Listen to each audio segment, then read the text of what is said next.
Olá, meus queridos irmãos e minhas queridas irmãs, aqui é o Padre Paulo Ricardo, uma grande alegria receber você mais uma vez no nosso programa Testemunho de Fé. Nós iniciamos mais uma vez a nossa reflexão semanal a respeito do Evangelho que a Igreja nos propõe a cada domingo. E nesse domingo nós iremos celebrar o 33º domingo do tempo comum. É o penúltimo domingo do ano litúrgico.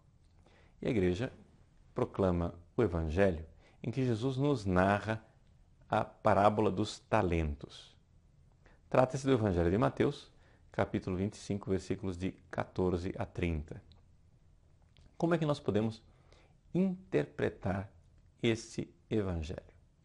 Bom, primeiro quero fazer um pequeno resumo daquilo que é o Evangelho, porque talvez algumas pessoas não se recordem do que se trata.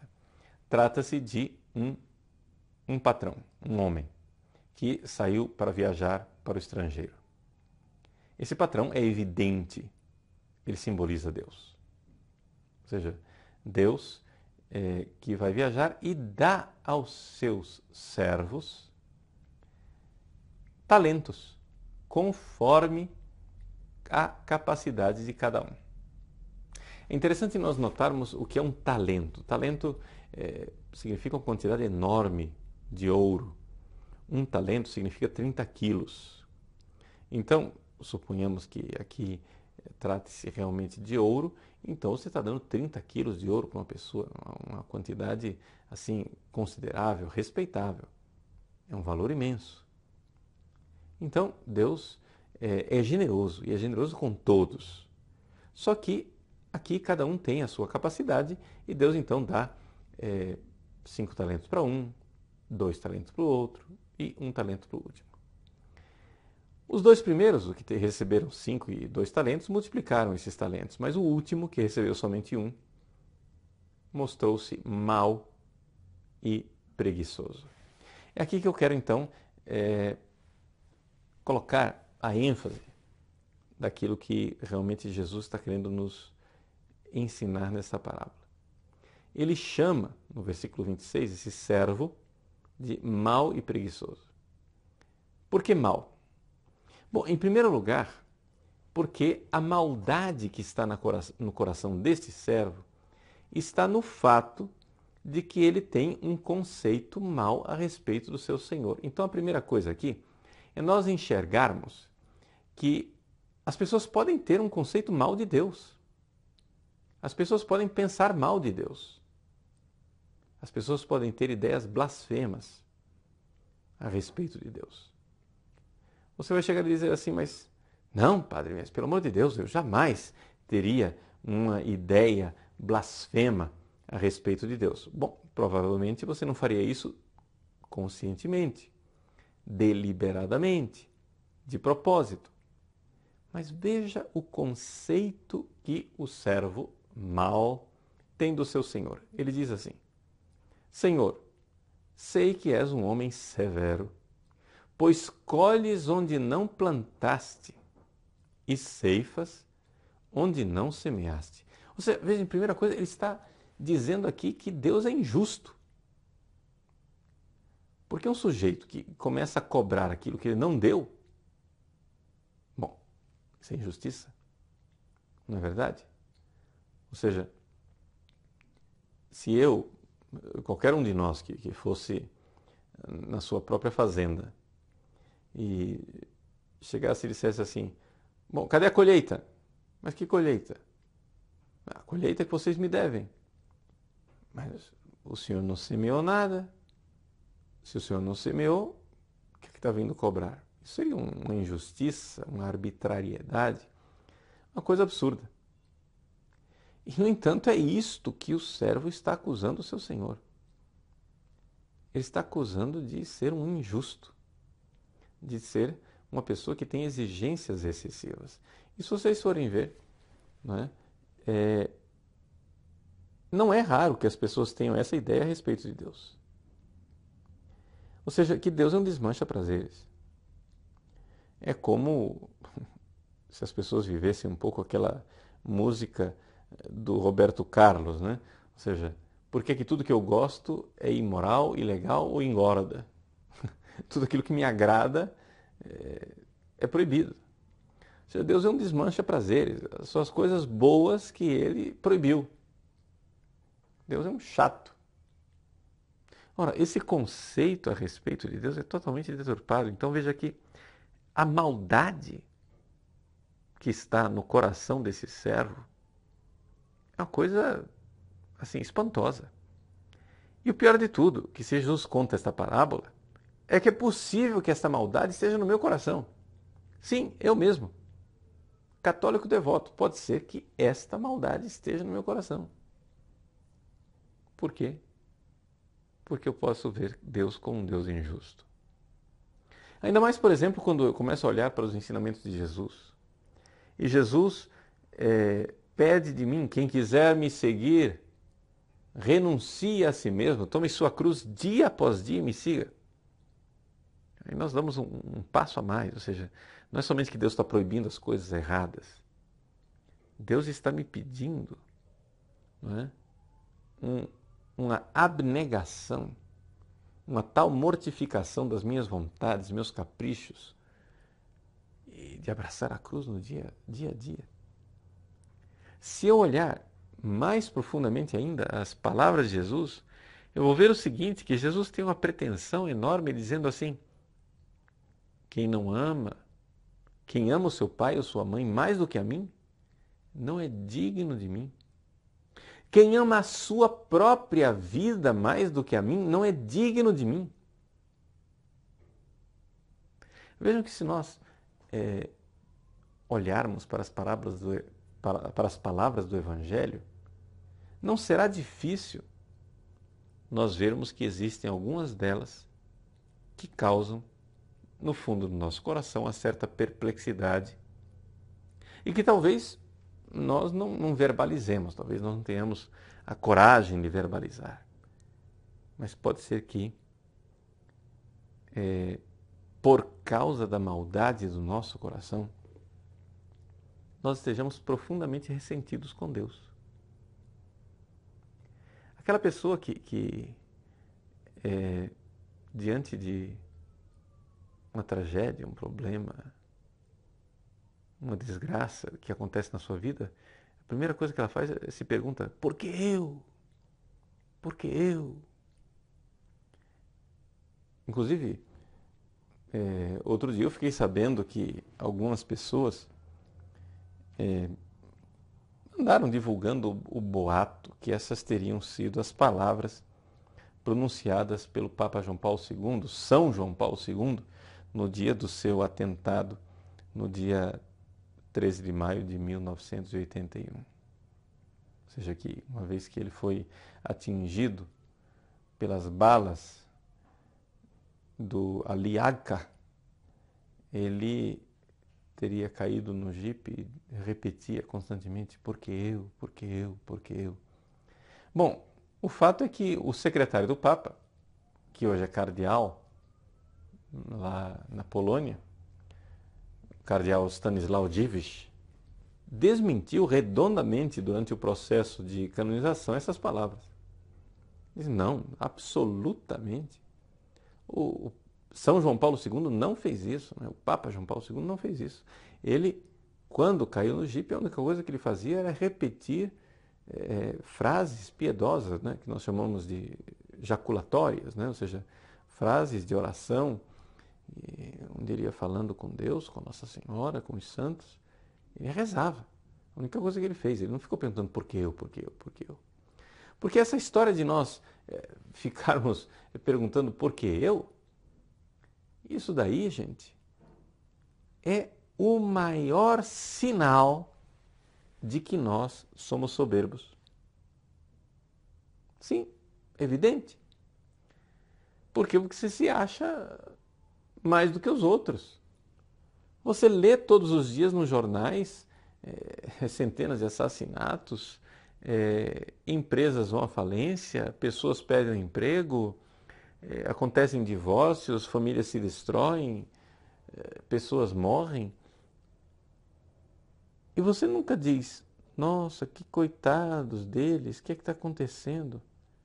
Mas quando é com você, você diz então, por que eu? Por quê? Porque você se considera muito diferente do resto da humanidade.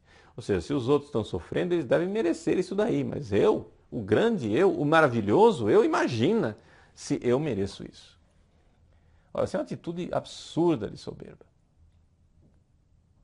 Nós, ao recebermos de Deus o chamado de enfrentar as cruzes do dia a dia, a única reação justa é de abraçar a nossa cruz amorosamente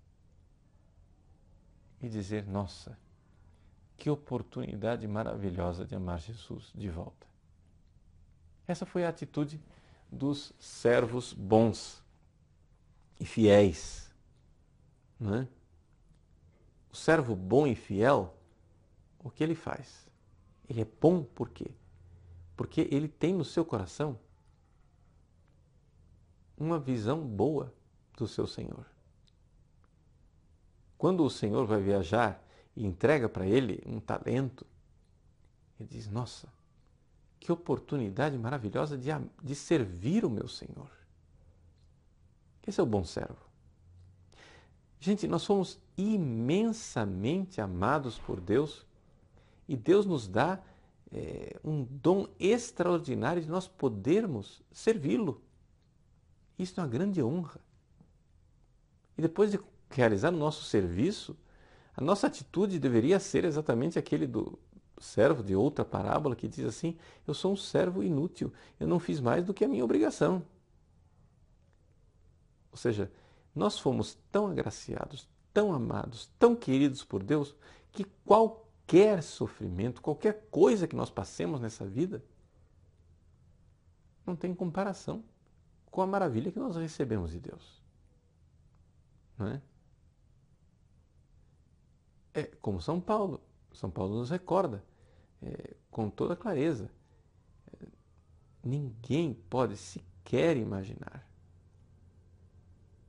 o que Deus tem reservado para quem o amar concretamente nesta vida. Então, aqui nós vemos que nós precisamos, em primeiro lugar, ter muita fé e fé no amor de Deus. Esse servo, ele é mau porque ele duvida do amor de Deus. A atitude dele diante de Deus é a mesma atitude de Satanás. A atitude do demônio. Deus diz a Lúcifer, disse a Lúcifer, eu te amo, serve-me, faz a minha vontade.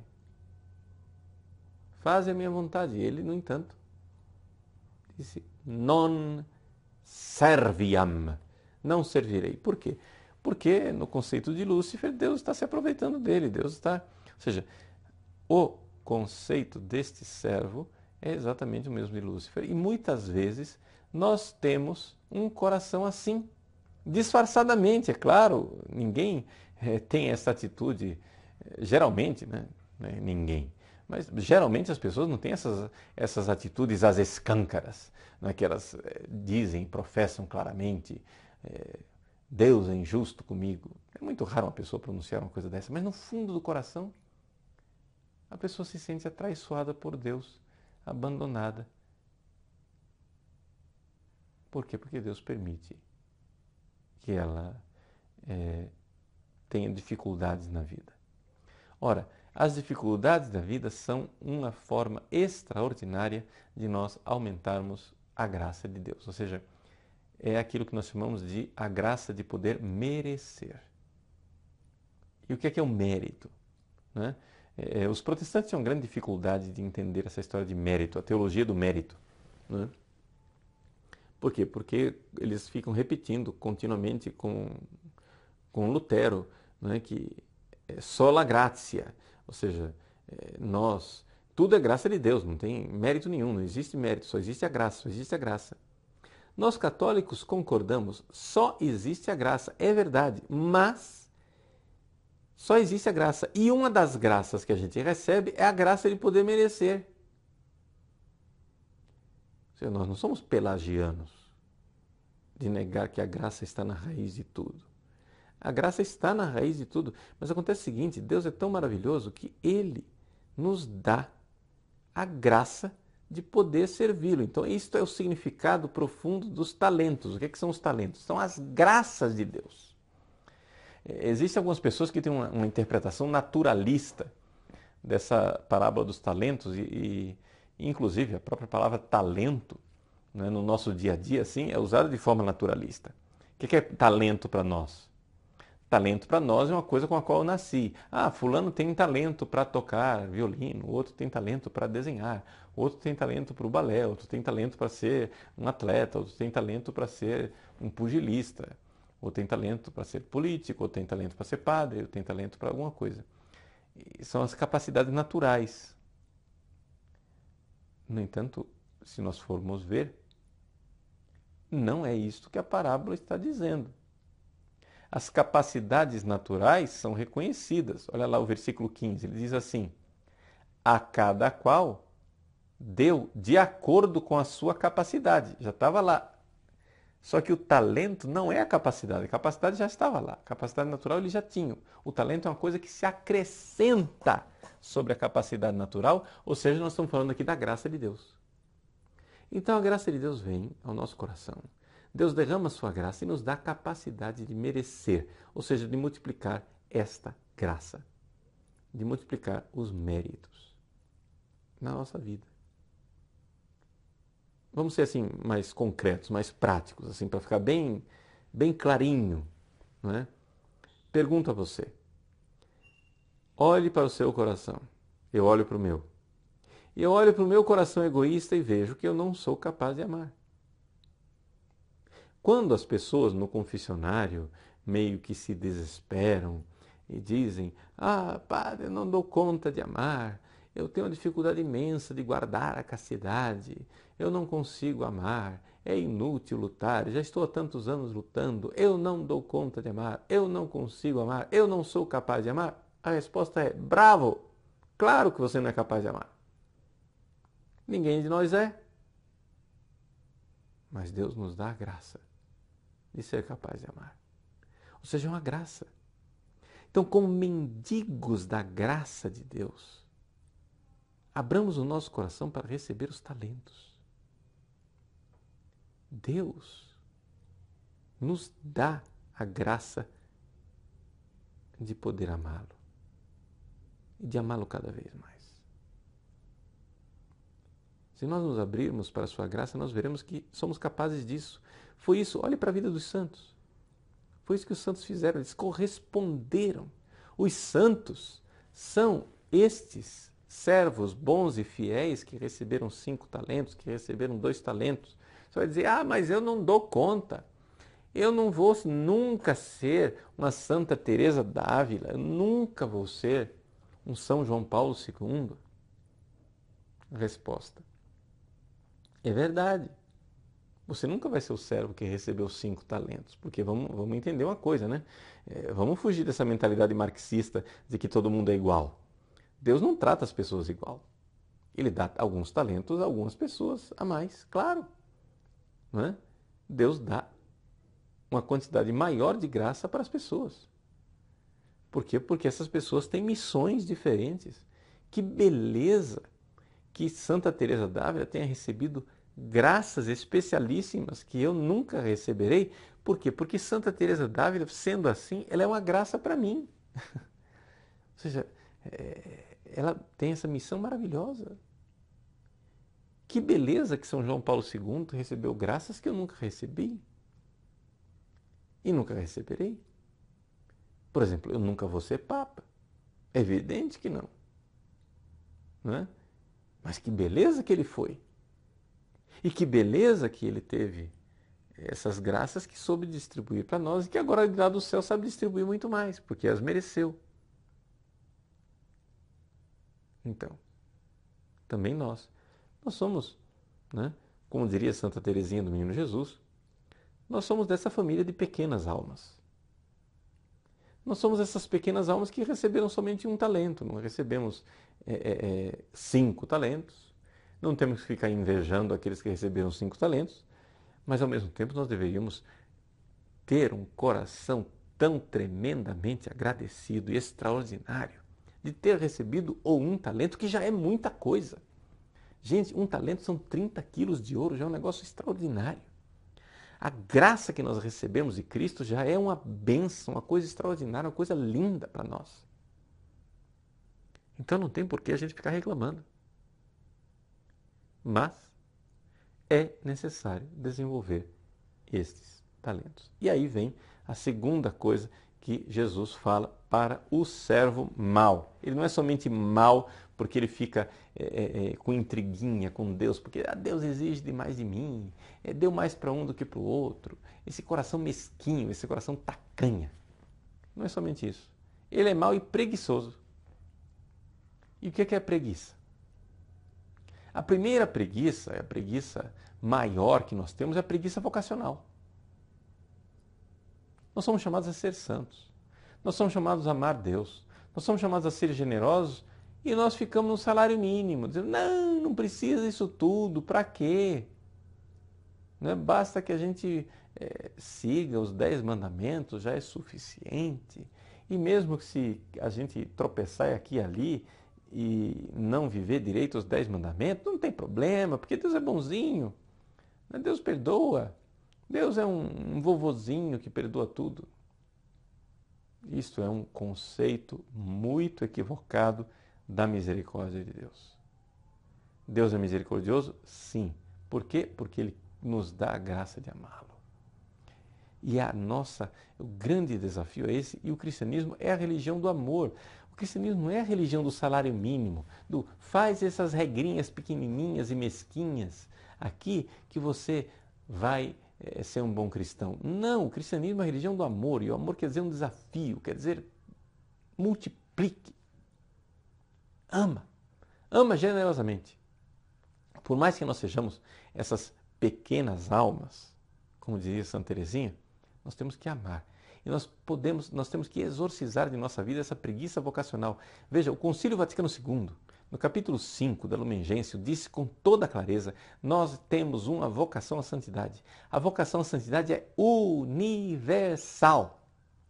Deus pode dar talentos diferentes a cada um e de fato dá, mas todos recebem alguma coisa. E esta alguma coisa já nos torna capazes de ser santos. Então nós precisamos dizer com Santa Teresinha, eu não quero ser santo pela metade. Eu quero ser santo por inteiro. Não é? E se eu recebi somente um talento, eu devo querer multiplicar esses talentos, não é? Tanto e com tanta generosidade que o meu um talento pequenininho possa se transformar em 10 talentos. Está entendendo? Então você veja, por exemplo, Santa Teresinha. Não é? Se você for comparar os dons e as graças de Santa Teresinha, é uma santa extraordinária, mas ela viveu o amor extraordinário na ordinariedade do dia a dia da vida.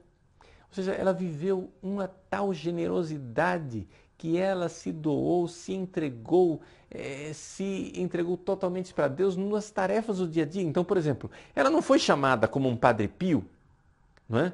Para ter os estigmas, para sofrer aquelas chagas tremendas e desempenhar um papel de grande taumaturga como o Padre Pio, que fazia milagres extraordinários. Nada disso. Ela viveu escondida, como uma santa escondida dentro de um Carmelo, de tal forma que as próprias irmãs de comunidade não reconheceram a santidade dela. Quando um padre polonês lá no locutório do Carmelo de Lisieux disse para a Madre Maria Gonzaga, Madre Maria Gonzaga, eu li a história de uma alma da irmã Teresinha do Menino Jesus, mas que menina extraordinária, nós precisamos canonizar essa santa. A Madre Maria Gonzaga deu uma grande gargalhada. Mas que imagina, se Teresinha vai ser canonizada, misericórdia, então todas as carmelitas precisam ser canonizadas. Ou seja, não tinham enxergado a santidade da menina. Por quê? Porque ela viveu uma santidade extraordinária da forma mais comum do dia a dia. Ela recebeu um talento, mas multiplicou esses talentos tanto quanto um outro que recebeu 5. E de um talento ela fez 10. O outro recebeu 5 talentos e fez outros 5 e fez 10, pronto. Empatou. Mas ela foi mais generosa. Então, nós temos que largar esta preguiça vocacional. Nós temos uma vocação e a nossa vocação é a santidade. Deus espera de nós o amor. Por isso, Deus nos deu a graça de poder amar. Esse é o verdadeiro talento, a graça de amar. E amando generosamente, nós iremos multiplicar. O que é que multiplica os talentos na nossa vida espiritual? São atos de amor. Não adianta você ficar multiplicando atos devocionais, regrinhas, coisinhas. Olha só, eu recitei 3.000 rosários, fiz 400 comunhões, fiz jejuns, me flagelei, me joguei nos espinhos, eu sou um herói. Se isto tudo que você fez não tinha nenhum ato de amor, então você não multiplicou talento nenhum. O que multiplica o amor multiplica o talento é o amor. Ame. Faça tudo isso se quiser, mas faça com amor. E é isso que fará de nós servos bons e fiéis. Deus abençoe você. Um feliz e santo domingo na multiplicação dos seus talentos. Em nome do Pai, do Filho e do Espírito Santo. Amém.